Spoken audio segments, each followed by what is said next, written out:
أعوذ بالله من الشيطان الرجيم. بسم الله الرحمن الرحيم. السلام عليكم ورحمة الله وبركاته. إن الحمد لله نحمده ونستعينه ونستغفره ونعوذ بالله من شرور أنفسنا ومن سيئات أعمالنا. من يهده الله فلا مضل له ومن يضلل فلا هادي له. أشهد أن لا إله إلا الله وحده لا شريك له وأشهد أن محمدا عبده ورسوله. يا أيها الذين آمنوا اتقوا الله حق تقاته ولا تموتن إلا وأنتم مسلمون.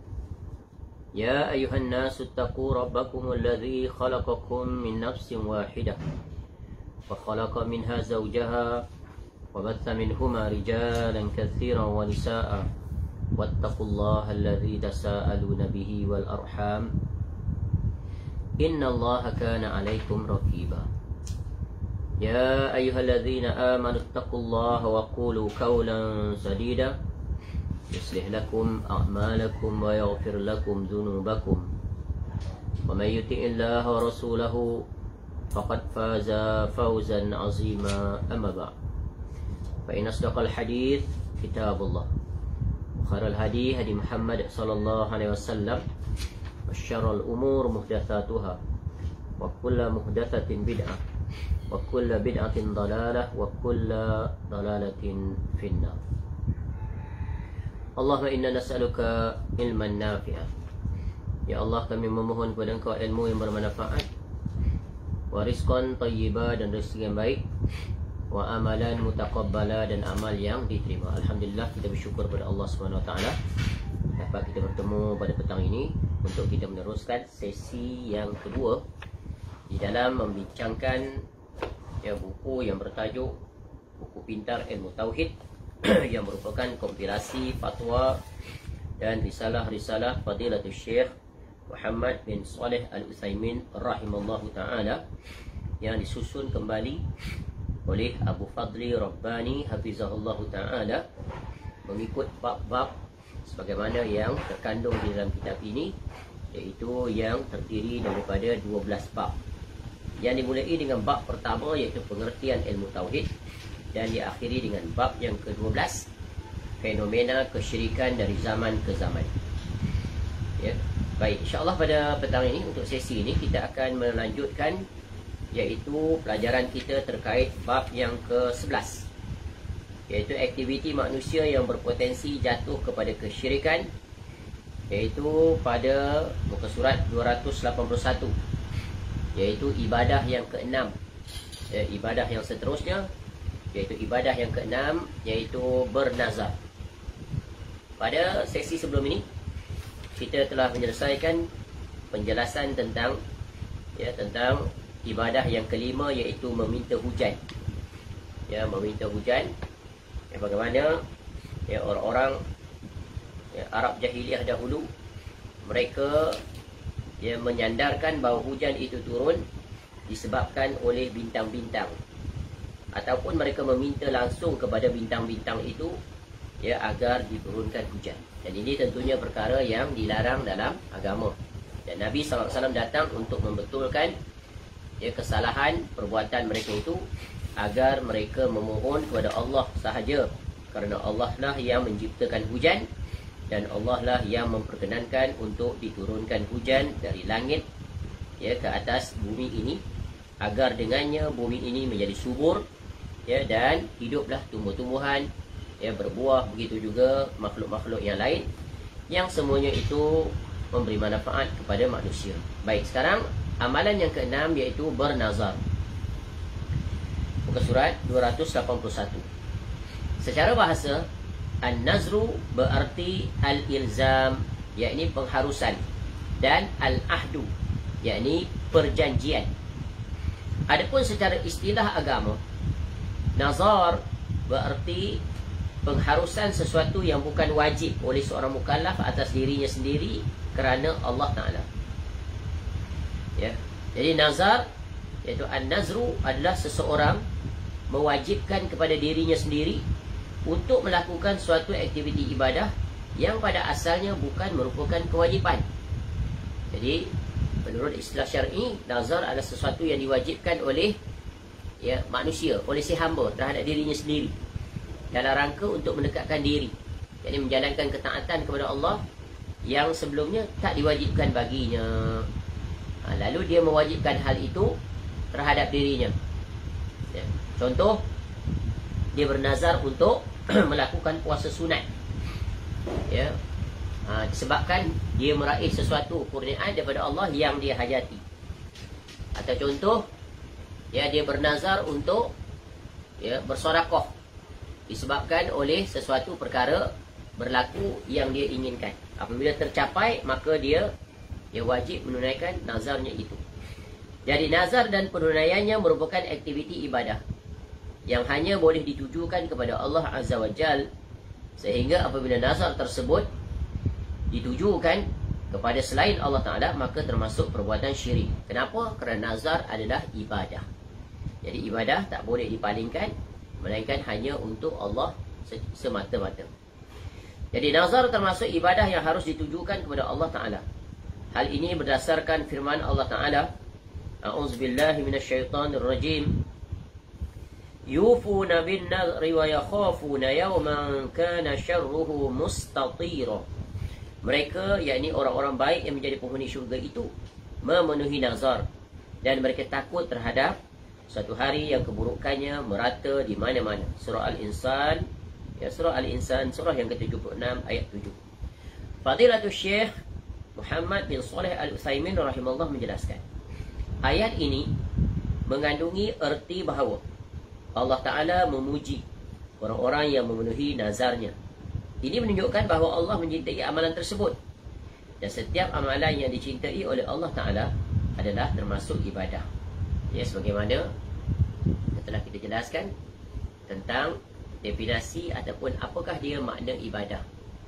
Sesuatu itu tidak dinamakan ibadah, melainkan tercakup dalam definisi semisal yang diberikan oleh Syekhul Islam Al-Imam Ibn Taymiyah rahimahullah dalam kitabnya Al-Ubudiyah. Al-ibadatu hiya ismun jami'un likulli ma yuhibbuhu Allah wa yardahu minal aqwali wal af'ali az-zahiratu wal batinah. Ibadah itu adalah satu nama yang mencakupi apa-apa atau segala yang Allah cintai dan Allah redai. Sama ada dari sisi perkataan ataupun dari sisi perbuatan, sama ada zahir atau batin yang dilakukan oleh seorang hamba. Jadi ibadah itu adalah atas perintah Allah, dan padanya yang memenuhi syarat yang ditetapkan oleh Allah, iaitu Allah menyintai dan meredainya, maka itu dinamakan amalan ataupun ibadah. Dan setiap amalan yang dicintai oleh Allah Ta'ala adalah termasuk ibadah. Hal ini dikuatkan oleh firman Allah Ta'ala, yufuna bin nadri wa yakhafuna yawman kana syarruhu mustatira. Mereka, yakni orang-orang baik yang menjadi penghuni syurga itu, memenuhi nazar, dan mereka takut terhadap satu hari yang keburukannya yang merata di mana-mana. Jadi ayat ini menjelaskan tentang penghuni syurga yang mereka, di antara cirinya, mereka menunaikan nazar mereka kepada Allah. Mereka bernazar, iaitu mereka telah berjanji untuk melakukan sesuatu apabila mereka merakit sesuatu, dan itu menunjukkan mereka menepati janji. Dan apa yang mereka perbuat itu hanya untuk Allah Ta'ala semata-mata. Ketahuilah bahawasanya nazar yang pelakunya dipuji oleh Allah Tabaraka wa Ta'ala adalah penunaian, adalah pelaksanaan seluruh ibadah yang telah diwajibkan Allah Azza wa Jalla. Sesungguhnya ibadah-ibadah yang hukumnya wajib, apabila seseorang menunaikannya, berarti ia telah komitmen dengannya. Hal ini berdasarkan firman Allah Ta'ala, thumma la yaqdu tafathahum wal yufu nuzurahum wal yatawafu bil baitil atiq. Kemudian hendaklah mereka, yakni orang-orang yang menunaikan haji itu, menghilangkan kotoran, yakni yang ada di badan mereka, menyempurnakan nazar-nazar mereka, dan melakukan tawaf mengelilingi Baitullah. Jadi di samping mereka melakukan yang wajib, Amalan yang wajib mereka juga meletakkan ke atas diri mereka satu kewajipan, iaitu melakukan nazar. Jadi nazar ini adalah sesuatu yang asalnya tak diwajibkan, seperti amalan-amalan sunat, amalan-amalan sunnah, dan juga apa-apa yang diniatkan kemudiannya dia menjadi sebagai satu perkara yang wajib dia tunaikan. Adapun nazar dalam pengertian bahawasanya seseorang mengharuskan pada dirinya sebuah ketaatan yang pada asalnya tidak diwajibkan, maka hukumnya adalah makruh. Mengharuskan pada diri sebuah ketaatan yang pada asalnya tidak diwajibkan, maka hukumnya adalah makruh. Bahkan sebagian ulama berpendapat bahawa hukumnya haram, sebab Nabi SAW pernah melarang nazar seperti itu. Beliau SAW bersabda, "Innahu la ya'ti bi khair wa innama yustakhraju bihi minal bakhil." Sesungguhnya nazar itu tidak mendatangkan kebaikan. Itu hanya ditunaikan dari orang yang bakhil, yakni orang yang kedekut. Sebab apa? Sebab dia berbuat ibadah itu dengan meletakkan syarat pada Allah Ta'ala. Contoh, kalau dia sihat daripada sakitnya, maka dia akan bersedekah kepada fakir miskin. Contoh, kalau dia sihat daripada sakit, maka dia akan menunaikan umrah. Maka dia menjadikan sembuh daripada sakit itu sebagai syarat untuk dia melakukan ketaatan. Sebab itu seolah-olah apa yang dia perbuat itu seperti memaksa Allah Ta'ala. Seolah-olah seperti itu. Sebab itu dihukumkan makruh. Bahkan ada ulama mengatakan haram. Ini penilaian dan pendapat para ulama dari segi tentang hukum bernazar dalam hal melakukan ketaatan kepada Allah. Dia diumpamakan oleh Nabi SAW sebagai orang yang kedekut, berkira kalau saya buat ibadah ni tapi dengan syarat mesti dapat itu. Ini adalah satu perkara yang tak bagus dari sisi adab kepada Allah Ta'ala. Akan tetapi apabila seorang sudah terlanjur bernazar dalam hal ketaatan pada Allah Ta'ala, maka ia wajib untuk menunaikannya. Kalau dia dah terlanjur, ada nazar yang memang disyariatkan, dibolehkan, iaitu dengan tidak meletakkan syarat. Dia tidak meletakkan syarat apa-apa. Dia bernazar, dia nak berikan sesuatu, nak keluarkan sesuatu, seperti bersedekah tadi. Tanpa dia meletakkan syarat untuk meraih sesuatu pula sebagai imbalan perbuatannya yang tersebut. Jadi ini adalah beberapa jenis bentuk nazar. Iaitu yang pertama, nazar untuk mendapatkan manfaat. Jika Allah menyembuhkan sakit aku ni, maka wajib atasku kerana Allah nazar begini dan seumpamanya. Ini kan orang yang kedekut, nak dapat balasan daripada Allah, barulah nak berbuat suatu ketaatan. Ini menunjukkan seperti tidak ikhlas, bersyarat, meletakkan syarat pula kepada Allah yang tak layak, tak sepatutnya. Adapun yang kedua adalah nazar mutlak, tanpa dikaitkan dengan manfaat ataupun bagi orang yang menazar itu. Misalnya dia mendekatkan diri kepada Allah secara ikhlas menerusi nazar. Kerana Allah Ta'ala, maka wajib atasku untuk bersedekah dengan ini dan misalnya. Jadi dia berbuat itu hanya semata-mata kerana Allah. Dia bernazar itu untuk menguatkan, agar dia seolah-olah memaksa diri dia untuk berbuat kebaikan dan ketaatan pada Allah, tanpa dia meletakkan syarat, diikat dengan sesuatu sebagai imbalan. Yang ini adalah nazar mutlak yang diharuskan. Tetapi kalau dah terlanjur bernazar kepada dalam hal ketaatan pada Allah Ta'ala, contoh bernazar nak berpuasa sunat atau bersedekah tadi, tapi dengan syarat dapat sesuatu daripada Allah, maka ia wajib untuk menunaikannya. Kalau dah bernazar, walaupun nazar itu dalam perkara yang terlarang ataupun yang berhukum makruh, maka wajib dia menunaikannya. Kalau dia tak menunaikannya, maka wajib dia membayar apa? Membayar kafarah. Seperti kafarah sumpah. Apa kafarah sumpah itu? Kafarah sumpah adalah, iaitu dia kena mengikut aturan. Iaitu yang pertama, beri makan 10 orang miskin. Tak mampu yang itu, kemudian memberi pakaian pada mereka atau memerdekakan seorang budak.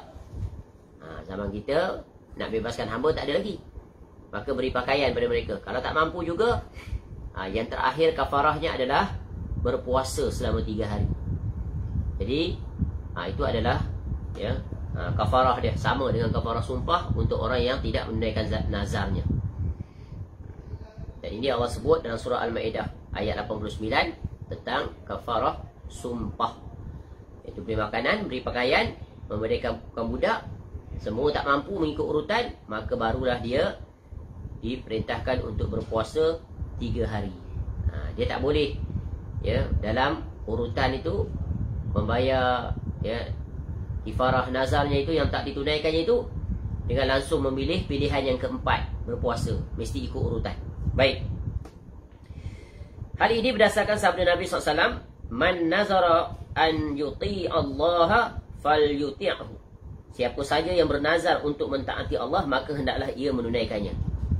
Ringkasnya, nazar itu boleh diartikan secara umum dengan ibadah yang diwajibkan, dan boleh juga diartikan dengan nazar khusus, iaitu seseorang mengharuskan sesuatu pada dirinya dalam rangka ketaatan kepada Allah Azza wa Jal. Dalam perkara yang berbentuk al-qurbah, mendekatkan diri kepada Allah.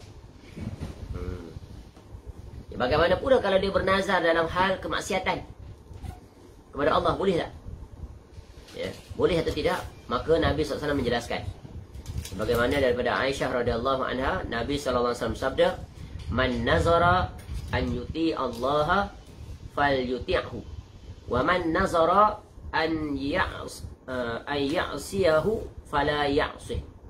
Sesiapa yang bernazar untuk mentaati Allah, maka hendaklah dia mentaatinya, melaksanakannya, memenuhinya nazarnya itu. Dan siapa yang bernazar untuk berbuat maksiat kepada Allah, maka jangan ia bermaksiat padanya. Jangan sekali-kali dia bermaksiat. Nanti akan datang penjelasan tentang nazar yang diharamkan. Contoh, kalau saya sembuh daripada sakit ni, nak buat apa? Saya nak pergi mana? Nak pergi tempat-tempat yang diharamkan oleh Allah lah. Contoh, nak pergi berhibur ke, menghadiri konsert ke, dan sebagainya. Itu dilarang.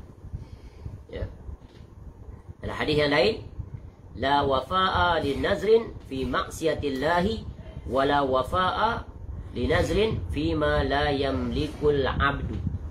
Tidak boleh menunaikan nazar maksiat dan tidak boleh bernazar dengan sesuatu yang tidak dimiliki oleh seorang hamba atau anak Adam.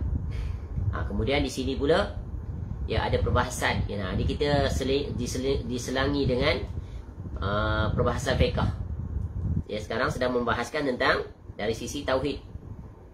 Dan perkara ini juga ada dari sisi fiqh. Faedah tambahan. Persoalan, apakah kafarah diwajibkan pada nazar kemaksiatan? Kalau nazar yang berbentuk ketaatan, memang wajib. Kalau dia berniat nak buat maksiat, contoh, dia bernazar. Dia bernazar, contoh bernazar dalam urusan dunia. Kalau menang pasukan saya dalam perlawanan bola sepak, saya bernazar nak bertelanjang ni khalaq ramai. Tu.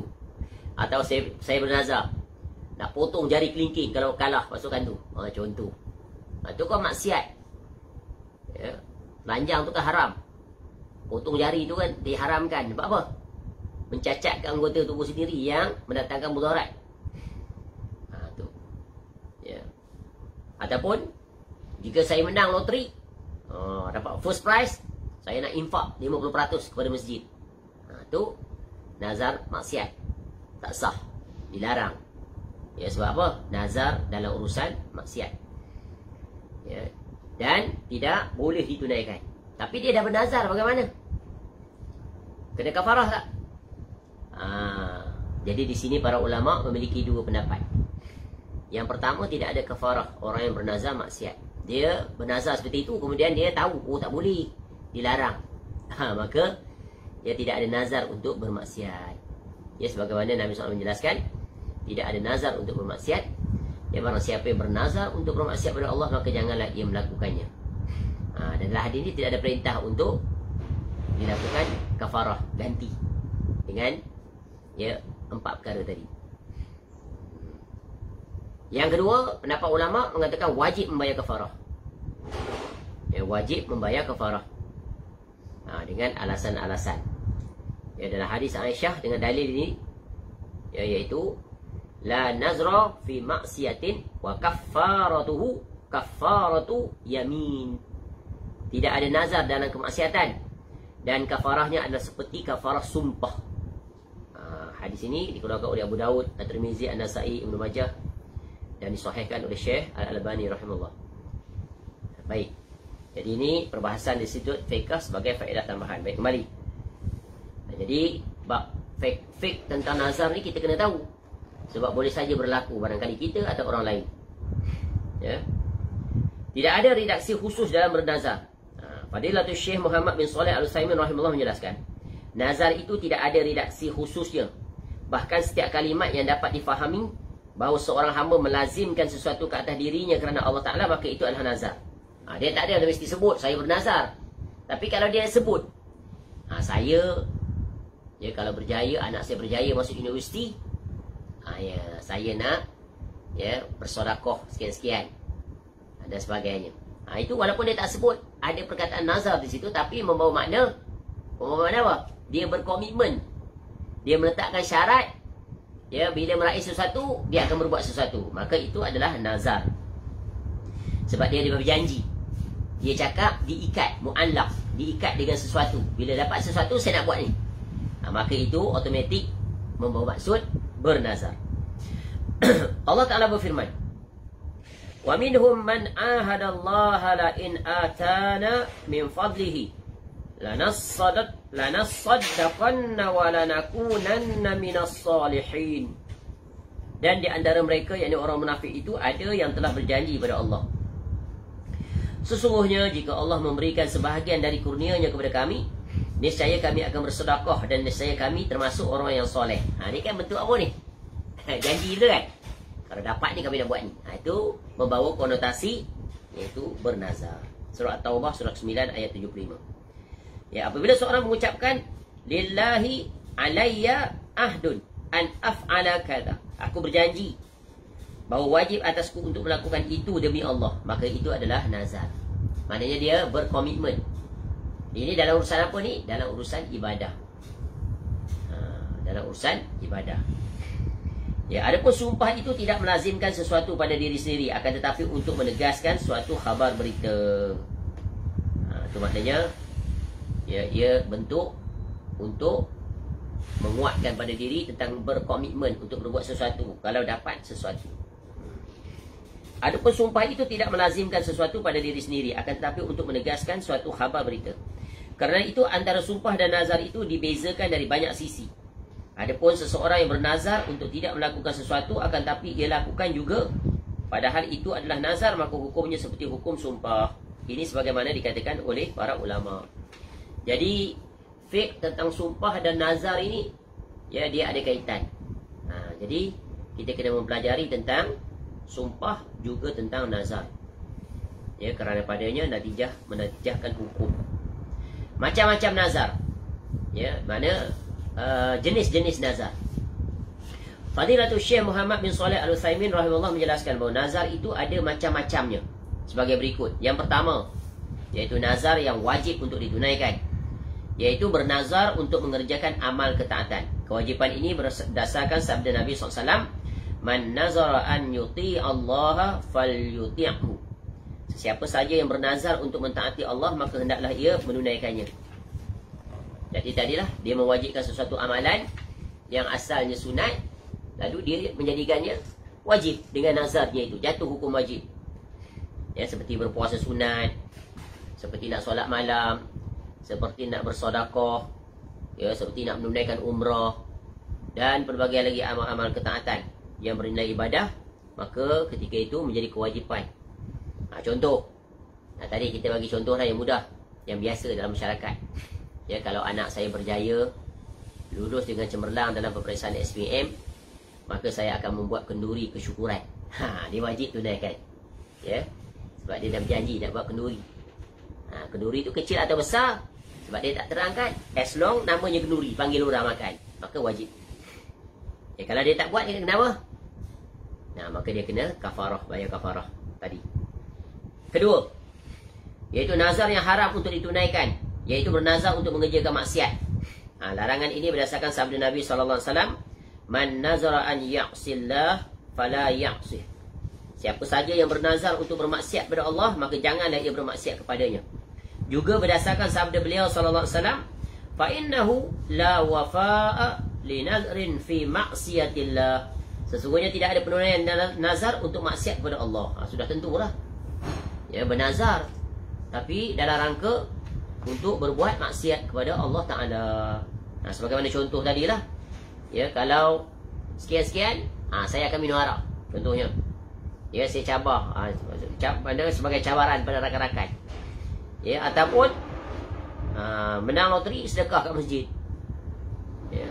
Atau pelbagai lagi lah perkara-perkara yang masuk dalam kategori iaitu maksiat yang dilarang oleh Allah. Kalau saya sekian-sekian, saya akan perbesarkan kuburan tu. Saya akan pasang hias-hiasan di kuburan, meninggikan tembok bangunan, ya, meletakkan ya apa-apalah di kuburan tu diindahkan. Itu kan perkara yang dilarang. Kuburan tak boleh dihiasi. Tak boleh diletak lampu. Ya, gambar-gambar dan pelbagai lagi. Itu contoh. Ya, jadi nazar itu nazar yang haram ditunaikan. Yang ketiga, nazar yang berlaku seperti sumpah, iaitu bernazar untuk mengerjakan hal-hal yang mubah. Maka ia boleh memilih antara tetap menunaikan nazarnya atau cukup membayar kafarah sumpah. Yang bentuk mubah macam mana? Iaitu contoh, ya, dia contoh dia memberatkan dirinya seperti yang berlaku pada zaman Nabi SAW. Seorang lelaki namanya, apa nama dia? Nama Israel. Ya, seorang sahabat tu, dia berdiri dalam keadaan dia puasa, dia berdiri di tengah panas terik. Lalu Nabi SAW suruh dia duduk, tapi tetap teruskan berpuasa. Dia bernazar. Maknanya hulu dalam beribadah. Nak rasa letih, ya, nak rasa berat, susah, nak jadi suhud lah tu. Ya. Tapi menyulitkan diri sendiri, menyusahkan. Ya, Islam larang kita berbuat sesuatu dalam rangka mendekatkan diri pada Allah tapi mendatangkan mudarat. Seperti tadi ya. Ya. Bernazar untuk berdiri di tengah terik matahari, ya, dalam keadaan dia berpuasa. Maka dalam kes itu, maka Nabi SAW perintahkan pada dia untuk duduk. Ya, cari tempat teduh. Ya, kemudian puasa tetap teruskan. Ya, dan ada beberapa lagi kasus ataupun contoh yang berlaku di zaman Nabi SAW. Dia tadi, lelaki yang bernazar untuk tidak berteduh atau tidak berbicara dan semisalnya. Dan Nabi SAW minta dia supaya tidak meneruskannya. Itu kan dalam perkara yang mubah. Ya, berdiri, ya, dan sebagainya. Baik. Tengok contoh lain tak? Contoh lain. Ya, sebagaimana Nabi SAW pernah bernazar, ada seorang lelaki di zaman Nabi SAW pernah bernazar untuk menyembelih seekor unta di Buana. Dia nak sembelih unta, tapi dia pilih tempat. Unta tu dia nak sembelih di satu tempat namanya Buana. Ya. Menyembelih tadi adalah ibadah. Memilih tempat tu, itu mubah. Tapi dia khusus tempat tadi. Lalu lelaki itu mendatangi Nabi SAW sambil berkata, ya, sesungguhnya aku bernazar untuk menyembelih unta di Buana. Lalu Nabi SAW tanya, ya, di tempat tersebut terdapat tak berhala-berhala dari berhala jahiliah yang disembah? Tempat tu tempat ada berhala tak? Lalu lelaki itu menjawab, tidak ada. Lalu Nabi SAW bersabda, tunaikanlah nazarmu. Sesungguhnya tidak boleh menunaikan nazar dalam rangka bermaksiat pada Allah. Dan tidak pula boleh bernazar dengan sesuatu yang tidak dimiliki oleh anak Adam. Jadi memberi pelajaran, ya, menyembelih di tempat yang padanya terdapat berhala yang disembah atau menjadi salah satu tempat perayaan orang-orang jahiliah, maka itu merupakan kemaksiatan dan tak dibenarkan. Ya, menyembelih itu dah ibadah. Tempat itu dia harus. Ya, tapi kalau tempat itu tempat berlaku kesyirikan, maka ianya adalah dilarang. Ya. Ini tengok betapa telitinya agama ini menjaga. Ya, walaupun benda itu nampak biasa saja. Baik.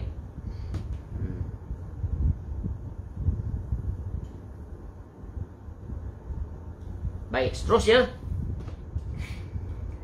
Yang keempat, nazar ketika gundah dan marah. Ketika dalam emosi tak stabil. Dinamakan demikian kerana keadaan gundah dan marah biasanya mendorong seseorang untuk bernazar. Maknanya dia keluarkan statement tu dalam keadaan tak stabil, emosional. Maknanya apa? Emosinya mendahului akal warasnya. Dia berada di dalam keadaan separuh sedar. Tak fully 100%. Ya, sedar, waras. Padahal tidak semestinya ia bernazar dalam keadaan gundah dan marah. Inilah, kalau dalam keadaan normal dia tak akan buat begitu. Inilah yang dimaksudkan dengan sumpah dan motivasi atau pelarangan atau pembenaran. Misalnya apabila ada seseorang mengucapkan hari ini ia mendapat ini dan itu, lalu ada orang lain yang berkata ia belum mendapatkannya. Lalu orang itu menunjukkan apabila ia benar-benar mendapatkannya, maka wajib atasku nazar berpuasa selama setahun untuk Allah. Tu dia. Tu dalam keadaan apa? Dia dicabar kan oleh kawan tu. Kamu tak dapat lah. Aku kalau dapat nanti dah. Ya. Apa usaha dapat. Maknanya nak membuktikan pada orang tu yang mencabar. Itu kan dalam keadaan emosi kan. Emosi. Ya. Siap keluar perkataan, aku nak puasa selama setahun. Ya. Mampu ke tidak ni? Ya, di luar batasan kemampuan manusia. Bentuk penyesaan diri. Tujuan dari nazarnya tersebut adalah untuk mendustakan. Maknanya dia nak menafikan. Nak bantah kawan tu. Yang macam seolah meremehkan dia. Kerananya, apabila si pulang benar-benar mendapatkan sesuatu, kalau dia dapat, maka orang yang bernazar harus memilih antara berpuasa selama setahun sebagaimana nazarnya, atau ia membayar seperti kafarah menyalahi sumpah. Jika ia berpuasa berarti ia telah memenuhi nazarnya, dan jika tidak berpuasa berarti ia mengingkari sumpahnya. Padahal orang yang menyalahi sumpahnya harus membayar kafarah atas sumpahnya. Ini tetap juga terpakai, kena juga dia, sebab dia bernazar. Dalam keadaan dia mengucapkannya dalam keadaan dia marah. Ya, gundah dan marah tetap terpakai. Yang kelima, nazar makruh. Sehingga makruh pula untuk ditunaikan. Yang bererti pelakunya harus membayar seperti kafarah menyalahi sumpah. Apa-apa yang makruh lah. Ya, benda yang jatuh pada hukum makruh. Ya, apa contoh makruh? Kalau aku sekian-sekian, aku nak makan durian banyak-banyak, kemudian nak solat berjemaah di soft paling depan. Makruh ke tu? Makruh lah dia makan durian. Mengganggu ahli jemaah masjid surau. Tu makruh. Dia tak haram makan durian. Bau dia pun tak haram, tapi makruh. Seperti makan petai lah. Atau orang yang menghisap rokok.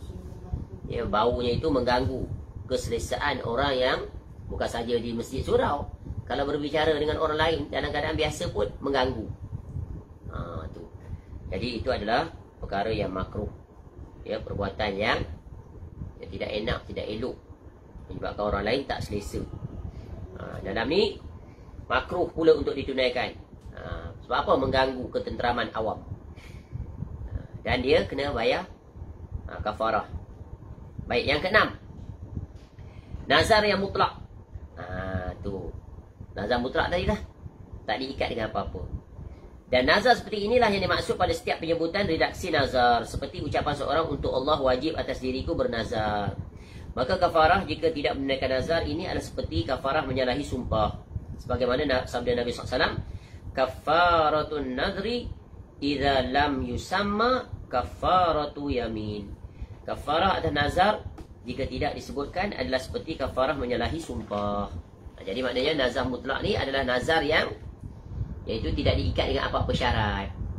Ya, cuma dia meletakkan syarat pada dirinya. Kalau dia berbuat sesuatu tu kerana Allah Ta'ala. Macam tadi ya, dia buat sesuatu ni untuk aku wajib, untuk aku sekian-sekian. Dia nak berbuat ketaatan kepada Allah. Katakan bulan ni wajib atas aku untuk menghafal. Contoh apa? 100 ayat daripada surah sekian-sekian. Ataupun bulan ni wajib atas aku untuk menghidupkan 3 sunnah Nabi SAW yang baru. Tu contoh. Dan dia tak marah apa-apa. Kalau aku berjaya mempraktikkan 3 nazar aku ini, maka tapi dengan syarat, iaitu Allah bagi aku sekian-sekian. Itu adalah tadi nazar yang makruh. Bahkan ada ulama mengatakan haram. Kerana apa? Ini seolah-olah seperti su'ul adab, buruk adab terhadap Allah Ta'ala. Seperti memaksa Allah Ta'ala memberinya, barulah dia akan berbuat. Tu boleh faham? Jadi ini perincian-perincian dalam bab fiqh yang berkaitan dengan urusan nazar. Dan nazar ini adalah ibadah. Ya. Jadi baik sekarang menyoal masalah bernazar untuk meraih sesuatu kebaikan atau menolak sesuatu keburukan. Ini maknanya perbahasan fiqh ni. Ya. Tak apalah satu ilmu untuk kita. Fadilatul Syekh Muhammad bin Shalih Al-Utsaimin rahimahullah pernah ditanya oleh seseorang tentang nazarnya dalam rangka supaya amanah pekerjaan yang diembankan kepada dirinya, maknanya yang dipertanggungjawabkan kepadanya, direalisasikan oleh Allah Azza wa Jalla. Maka Fadilatul Syekh rahimahullah ta'ala menjelaskan, iaitu keadaan penanya yang bernazar kerana Allah Azza wa Jalla untuk meraih tujuan pribadinya merupakan sebuah kesalahan besar. Sebab Nabi SAW melarang nazar seperti itu. Beliau bersabda, inni la ya'ti bi khair. Sesungguhnya nazar itu tidak, innahu, ya, sesungguhnya aku, inni, innahu, ya, la ya'ti bi khair. Itu merujuk pada nazar, itu tidak datang bersamanya kebaikan. Sebab apa? Sebab meletak syarat pada Allah. Kalau Allah bagi aku, ya, dapat pekerjaan itu yang aku puhut, maka aku akan berbuat sekian-sekian. Aku akan belanja kawan aku makan di restoran selama 3 hari berturut-turut, dan lain-lain lah. Ini adalah nazar yang termasuk dalam kategori tadi. Paling minimal makruh, paling maksimum haram. Maka kebaikan itu tidak dapat diraih dengan bernazar. Seperti halnya keburukan juga tidak dapat ditolak dengan bernazar. Jika Allah Ta'ala telah menentukan suatu ketetapan, maka tidak ada yang dapat menolaknya. Tidak dengan bernazar dan tidak dengan selainnya. Kerana itu, pada hadis lain, Nabi SAW menyampaikan bahawa nazar itu tidak menolak qada, yakni ketetapan Allah Ta'ala. Sungguh, apa saja yang Allah kehendaki niscaya terjadi, dan apa saja yang tidak Allah Ta'ala kehendaki niscaya tidak akan terjadi. Maka janganlah seseorang mengira jika ia menazarkan sesuatu lalu tercapai tujuannya, maka itu dikarenakan ia bernazar. Kerana nazar seperti itu makruh dan terlarang hukumnya. Dan perkara makruh tidak menjadi wasilah kepada Allah Azza wa Jal. Bagaimana mungkin anda bertawassul kepada Allah dengan apa-apa yang dilarang oleh Rasulullah sallallahu alaihi wasallam? Ini merupakan satu contradictions, ya, saling bertentangan. Seorang hamba hendaklah bertawassul pada Allah hanya dengan hal-hal yang Allah cintai sahaja, sampai tercapai apa yang ia inginkan. Maknanya dia buat sesuatu tu lillahi ta'ala, ya. Dia tak meletakkan syarat pada Allah supaya Allah perkenankan ni, maka dia akan buat sesuatu pada Allah, untuk Allah. Itu bukan, iaitu adalah su'ul adab, buruknya adab seorang hamba kepada Rabbnya. Padahal, ya, apa yang dia perbuat itu semuanya berada di atas ketentuan takdir Allah. Maka berjalanlah ketentuan takdir Allah itu mengikut aturan syariat. Baik, hukum bernazar di makam orang-orang soleh. Ni bernazar di kuburan, berlaku atau tidak? Berlaku. Dengan melakukan upacara ritual-ritual tertentu di kuburan-kuburan yang ditokohkan, yang dikeramatkan oleh sebahagian manusia. Fadilatul Syekh Muhammad bin Shalih Al-Utsaimin rahimahullah pernah ditanya mengenai hukum seorang yang sengaja mengunjungi masjid para wali yang soleh, kemudian ia bernazar di sana. Ini ada sekelompok manusia, hobi dia adalah kerana mereka memiliki kefahaman yang salah terhadap perintah agama dari sisi, iaitu bernazar. Ya, mereka pergi ke kuburan-kuburan ataupun ke masjid-masjid yang mana di situ dikuburkan atau bersempadan di dalam masjid atau perhampiran masjid. Lalu mereka datang menziarahinya, kemudian mereka bernazar di sana. Ya, mereka memiliki anggapan tertentu terhadap pemilik kuburan itu. Bila mereka berdoa di situ, maka mustajab doa mereka. Ya, dengan mustajabnya doa mereka itu, mereka pun bernazar dengan sesuatu. Baik. Maka Fadilatul Syekh rahimahullah ta'ala menjawab mengenai perginya ia menuju masjid-masjid, ya, para wali dan orang-orang soleh. Yang kami fahami adalah bahawa masjid-masjid tersebut dibangunkan di atas makam-makam para wali dan orang-orang soleh. Ya. Ada di sebagian tempat masjid dan kuburan itu bersatu dalam satu tempat, tak terpisahkan. Bahkan terkadang ada kubur yang berada dalam masjid. Bahkan ada kubur berada betul-betul di depan mihrab masjid. Jadi kalau solat tu menghadap ke kuburan. Dan kebanyakannya kuburan itu berada di kiri kanan, ya, dan di belakang masjid dalam satu kawasan. Boleh dilihat, ya, ketika kita solat, ya, menerusi tingkap masjid itu kita akan nampak kuburan secayup mata memandang. Ni di Malaysia banyak juga tempat seperti ini. Ya, terutamanya masjid-masjid lama. Adapun masjid-masjid baru sekarang, sudah dipisahkan, dijauhkan. Ini ada perbahasan fiqh dari segi hukum bagaimana kedudukan solat di dalam masjid yang padanya ada kuburan. Ya. Syekh Al-Albani rahimahullah memiliki sebuah kitab yang bagus dalam membahaskan hukum ya masjid dan kuburan. Solat di masjid yang ada kuburannya, sama ada di dalamnya atau di luarnya, berdasarkan 4 mazhab. Baik. Masjid-masjid yang dibangunkan di atas komplek makam para wali dan orang-orang soleh bukanlah tempat untuk beribadah dan mendekatkan diri kepada Allah Azza wa Jalla. Solat yang dikerjakan di sana tidak sah, bahkan masjid tersebut wajib untuk dibongkar. Sebab Nabi SAW pernah melarang membangunkan masjid di atas kuburan.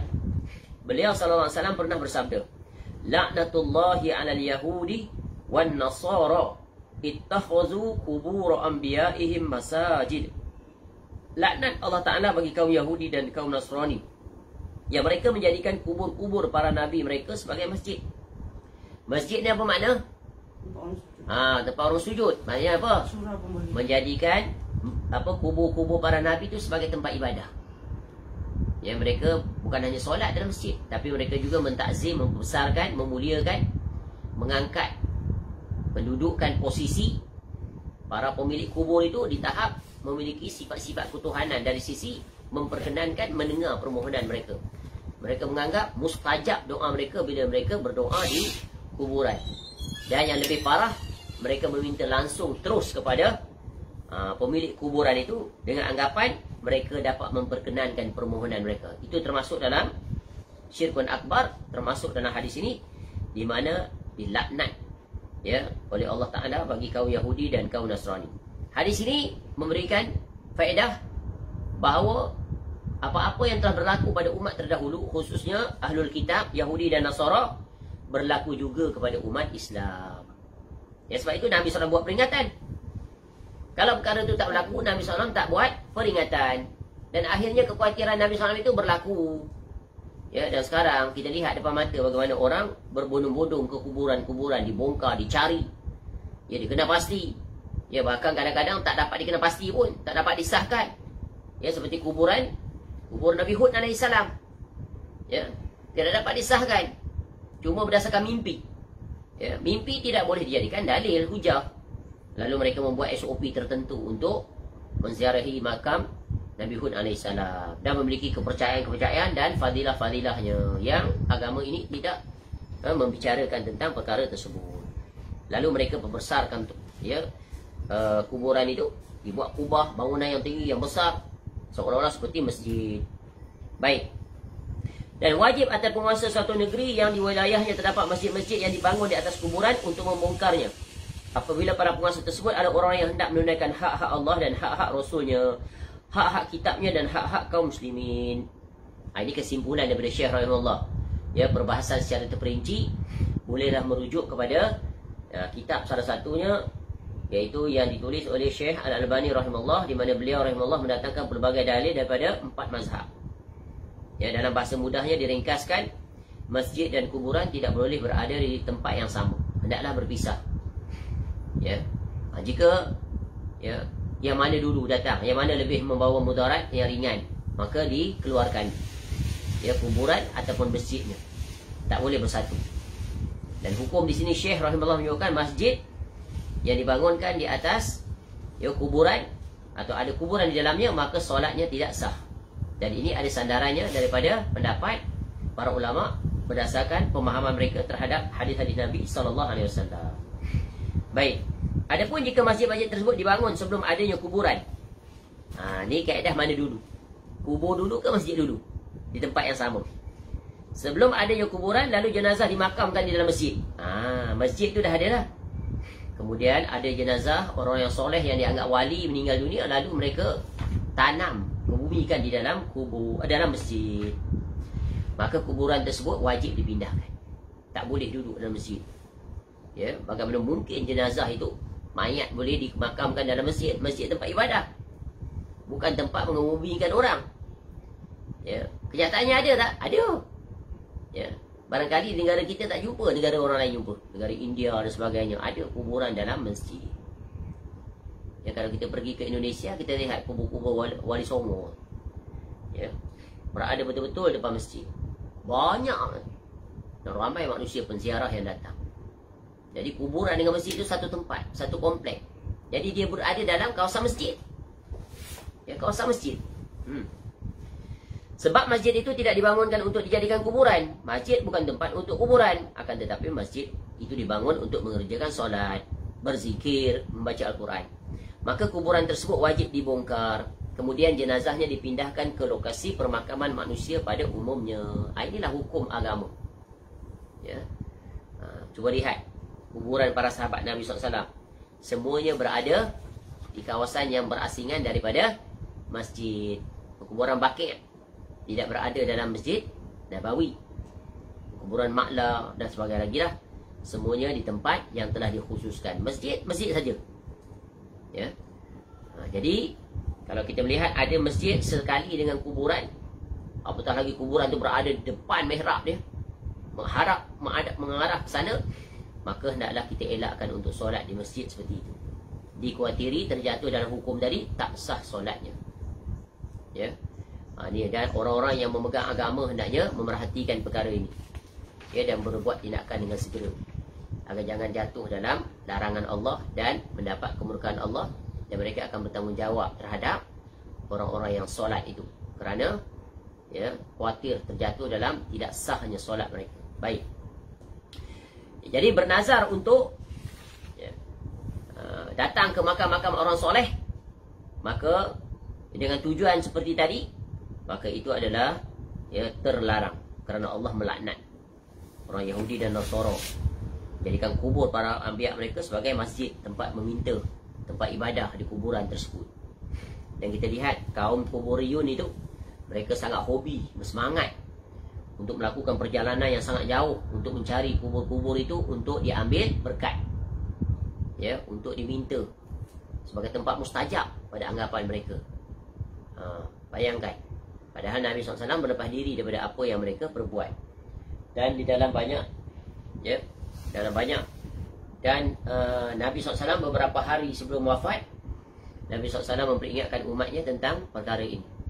Jangan jadikan kuburan sebagai tempat perayaan atau tempat ibadah. Sekarang mereka menjadikan kuburan sebagai tempat perayaan. Ada haul, hari-hari tertentu. Mereka berkumpul beramai-ramai, membuat ya, ritual-ritual tertentu dengan aturan-aturan tertentu. Ya, sepanjang hari 24 jam bertali arus manusia datang, dan pelbagai perkara yang mereka lakukan, berselawat, berkasidah, bergendang, berpompang, berzikir, dan pelbagai lagi di sekitar kuburan itu. Yang agama ini tidak, dia mensyariatkan seperti apa yang mereka perbuat. Dalih mereka yang didatangkan adalah berhujahkan mimpi. Ya, kelompok-kelompok ini memang sangat terkenal dengan hujah mereka mimpi. Ya, semuanya mimpi perbuatan mereka itu. Ya, kopi ada faedah, menerusi kopi, menerusi mimpi. Ya, pegang tasbih. Ya, simpan tasbih walaupun tak pegang untuk membilang zikir pun ada fadilatnya. Dari mana-mana datang dalilnya? Oh, datangnya daripada mimpi. Ya, alangkah ya, bencananya perkara ini. Padahal Nabi SAW telah meninggalkan dan mewasiatkan agama ini sempurna semuanya. Datang-datang mereka berdusta atas nama Nabi SAW. Nabi SAW merintahkan itu dan ini. Padahal tidak ada lagi syariat yang disyariatkan sesudah kewafatan Nabi SAW. Ya. Dengan mengataskan mereka itu adalah zuriah Nabi SAW, Ahlul Bait dan sebagainya. Sebab itulah pentingnya kita menapis semuanya itu dengan neraca Quran dan hadis. Ya, cukuplah, kita telah dicukupkan oleh Allah dengan Quran dan hadis. Segala amal ibadah hatta masuk bilik air pun Nabi SAW telah jelaskan. Dan Nabi SAW kembali kepada Allah dalam keadaan berpuas hati. Ya, kerana apa? Kerana semua ajaran telah disampaikan.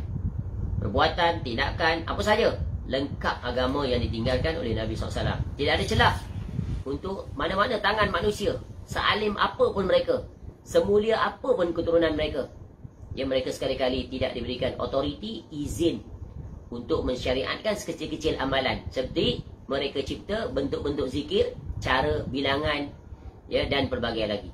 Kerana kita telah dicukupkan, ya, dengan firman Allah pada hari Arafah, pada Aid Adha, ya, pada hari Jumaat, al-yawma akmaltu lakum dinakum wa atmamtu 'alaikum ni'mati wa raditu lakumul Islam madinah.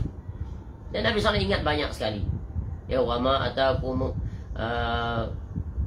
apa Nabi SAW sebut, aku tinggalkan pada kamu, taraktu fikum amrain lan tadillu ma tamassaktum bihima kitaballah wa sunnati, dan seterusnya. Dan Nabi SAW sebut, ya, taraktukum ala mislil bayda lailuha kanahariha la yazighu anha illa halik. Dan banyak lagi hadis-hadis yang menjelaskan bahawa Islam itu telah sempurna. So there is no need interference from any hands of orang yang datang kemudian. Yang ada pun tak mampu buat. Yang ajaibnya kelompok-kelompok ini disibukkan dengan perkara yang tidak ada daripada agama. Perkara yang ada daripada agama mereka abaikan, mereka sia-siakan. Contoh selawat-selawat Nabi SAW tak terhitung bentuk-bentuknya, mereka tinggalkan. Mereka ganti dengan selawat rekaan. Ya, dengan alasan apa? Dapat daripada mimpi. Jadi hujah mereka itu mimpi. Ya, padahal mimpi seorang itu bukan bukti kebenaran. Macam mana nak pastikan dia mimpi? Atau hanya sekadar rekayasa ataupun daripada syaitan? Ya, syaitan pasti akan datang untuk menipu manusia dengan cara yang licik. Ya, sebagaimana yang telah syaitan lakukan kepada orang-orang padri dan rabai Yahudi dan Nasara. Menerusi siapa? Ya, seperti menerusi Paulus itu, yang mengubah ajaran Kristian, mewujudkan New Testament. Ya, Old Testament, New Testament. Maka adalah surah-surah baru. Ya, begitu juga macam mana munculnya Syiah yang menyimpang oleh Abdullah bin Sabah. Dan berlakulah dalam agama ini penyimpangan demi penyimpangan akibat terpengaruh takjub dengan benda-benda baru yang asing datang daripada asimilasi dengan pelbagai bangsa ketika mana perluasan empayar Islam. Maka masuklah tertakjub dengan kaedah ilmu Yunani. Maka masuk satu lahirlah disiplin ilmu kalam dalam membicarakan tentang Allah, dan begitulah seterusnya. Baik, macam-macam nazar. Ya, yang mengandungi bukan. Bernazar untuk selain Allah Ta'ala adalah kesyirikan. Fadilatul Syekh Muhammad bin Shalih Al-Utsaimin rahimahullah mengatakan, bernazar untuk selain Allah Azza wa Jal, yakni seperti seseorang yang mengucapkan untuk fulan, wajib atasku nazar, atau untuk kuburan ini wajib atas diriku bernazar, atau untuk Jibril alaihissalam wajib atas diriku bernazar. Yang dengan itu ia bertakarub, yakni mendekatkan diri kepada mereka, dan yang semacam itu. Beliau rahimahullah melanjutkan, bernazar kepada selain Allah Ta'ala hukumnya syirik, kerana nazar itu adalah bentuk ibadah kepada siapa nazar itu ditujukan. Apabila nazar adalah suatu ibadah, maka pelakunya telah memalingkan suatu ibadah kepada selain Allah Ta'ala, sehingga ia pun menjadi musyrik, yakni orang yang melakukan syirik akbar. Jadi bernazar kepada selain Allah Tabaraka wa Ta'ala ini tidaklah mutlak dan tidak ada kewajipan membayar kafarah. Pelakunya telah berbuat kesyirikan sehingga ia pun wajib untuk bertaubat daripada kesyirikannya tersebut. Wajib bertaubat. Tadi dah kita jelaskan, ya, bernazar jatuh pada dua bentuk. Nazar maksiat, satu dia tak perlu bayar kafarah, tapi satu lagi dia kena bayar kafarah. Baik, macam-macam nazar yang mengandungi kesyirikan. Contoh-contoh. Perlu diketahui bahawa nazar itu mengandungi dua unsur utama, iaitu redaksi nazarnya, konteks sebutan dia tu. Dua, penunaian nazar. Oleh kerana itu nazar-nazar yang mengandungi kesyirikan ada bermacam-macam sebagai berikut. Pertama, nazar kerana Allah Ta'ala, akan tetapi untuk beribadah kepada selainnya. Misalnya ucapan seseorang, aku bernazar kerana Allah Azza wa Jal akan menyembelih hewan korban sebagai persembahan terhadap Sunan Ampel. Dia buat kerana Allah, tapi sasarannya salah. Ya, sasarannya adalah sesuatu yang dilarang sebagai persembahan pada Sunan Ampel. Macam dia bernazar nak buat sesembelihan untuk sesajen kepada penjaga Gunung Merapi atau penjaga pantai, untuk supaya beloro-loro Ratu Kidul tu, tu di Jogja ke arah Bantul tu ada satu tempat lautan itu. Itu biasa dibuat oleh orang di sana. Ya, di Indonesia ada banyak ritual-ritual seperti ini. Mana-mana gunung ni ada ritual dia buat. Gunung Merapi lah biasanya. Ya, Gunung Bromo, Gunung Merapi, Apa sajalah gunung berapi yang banyak tu, ada saja penunggu gunung, ada saja upacara yang mereka buat. Tapi Islam mereka itu. Macam inilah sandaran dia. Ya. Yang kedua, nazar kerana selain Allah untuk beribadah kepada selain Allah. Misalnya seorang buat ucapan, aku bernazar kerana Nyai Roro Kidul. Ada macam sini. Nyai ke Nyi ke? Nyai kot dia panggil. Nyai Roro Kidul akan melakukan sedekah laut untuknya. Sedekah laut tu. Ya. Sedekah laut. Tapi untuk makhluk. Supaya mendapat perlindungan. Itu minta perlindungan bukan pada Allah, tapi minta perlindungan kepada penjaga laut. Katanya. Siapa? Nyai Roro Kidul. Yang ketiga. Ini semuanya kesyirikan. Nazar kerana selain Allah Ta'ala tetapi untuk beribadah kepada Allah. Ya, misalnya ucapan seorang, aku bernazar kerana Syekh Abdul Qadir Al-Jalani bahawa aku akan melakukan solat sebanyak 10 rakaat untuk Allah. Dia menyandarkan pada makhluk, manusia yang dianggap memiliki kemuliaan. Ya, dia bernazar tu kerana apa? Kerana Syekh Abdul Qadir Al-Jalani ataupun Syekh Badawi. Sebutlah Rifai ke apa tokoh-tokoh yang dianggap wali tu. Ya, untuk Allah Ta'ala. Jadi berjalan dua niat serentak. Maka itu ada juga Allah tak boleh disetarakan dengan makhluk. Diletak di posisi yang sama. Itu adalah bentuk penghinaan kepada Allah Ta'ala. Dan Allah murka dan tak izinkan. Baik. Kemudian penjelasan yang terakhir dalam bab bernazar. Larangan bernazar untuk bermaksiat pada Allah Azza wa Jal. Fadilatul Syekh Muhammad bin Saleh Al-Utsaimin rahimahullah menjelaskan bahawa nazar untuk maksiat kepada Allah Azza wa Jal, iaitu seperti seorang yang mengucapkan untuk Allah wajib atasku nazar untuk melakukan kemaksiatan. Maka nazar sekaligus apa yang ia nazarkan adalah kemaksiatan. Nazar untuk bermaksiat ini tidak boleh ditunaikan, tetapi ia harus membayar kafarah sumpah. Fadilatul Syekh rahimahullah juga menjelaskan bahawa nazar untuk bermaksiat itu tidak boleh dikerjakan. Larangan ini berdasarkan sabda Nabi SAW, man nazara ay ya'sillah fala ya'si. Sesiapa saja yang bernazar untuk maksiat kepada Allah, maka janganlah ia bermaksiat kepadanya. Tentu dia tak boleh bermaksiat kepada Allah. Dia dengan dilapik bernazar, maknanya dia nak menguatkan maksiat dia kepada Allah. Ini sungguh perbuatan yang sangat berani ya kepada Allah, yang tak akan sekali-kali dilakukan oleh orang yang beriman, oleh orang yang bertakwa kepada Allah. Jadi inilah dia beberapa perbahasan dan juga perluasan ya, maksud yang terkait tentang ibadah yang agung, ya, ibadah yang bernilai ibadah, iaitu ibadah bernazar.